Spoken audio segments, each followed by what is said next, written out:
Hujan deras yang mengguyur wilayah Kabupaten Klungkung selama 2 hari berturut-turut sejak Sabtu, tanggal 21 Desember tahun 2024, hingga Minggu, tanggal 22 Desember tahun 2024, menyebabkan bencana longsor di SMPN 1 Dawan.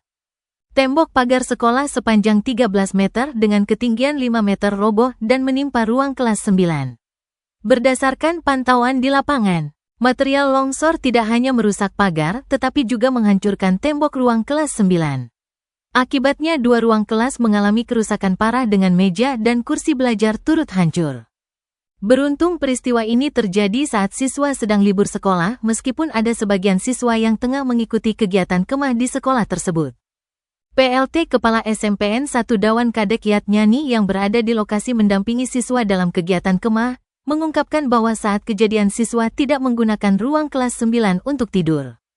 Ia menambahkan, dirinya langsung menuju lokasi setelah mendengar suara gemuruh yang mirip seperti benda besar runtuh.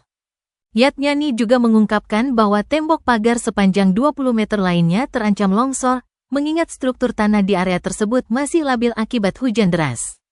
Petugas Badan Penanggulangan Bencana Daerah, BPBD, Kabupaten Klungkung segera dikerahkan untuk membersihkan material longsor.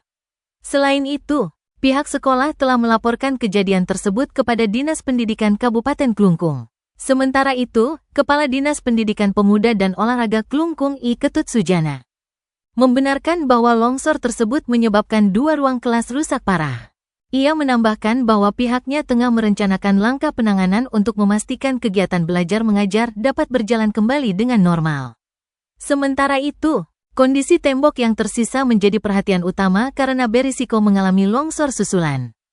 Dengan curah hujan yang masih tinggi, pihak sekolah mengimbau semua pihak untuk meningkatkan kewaspadaan khususnya di area rawan longsor.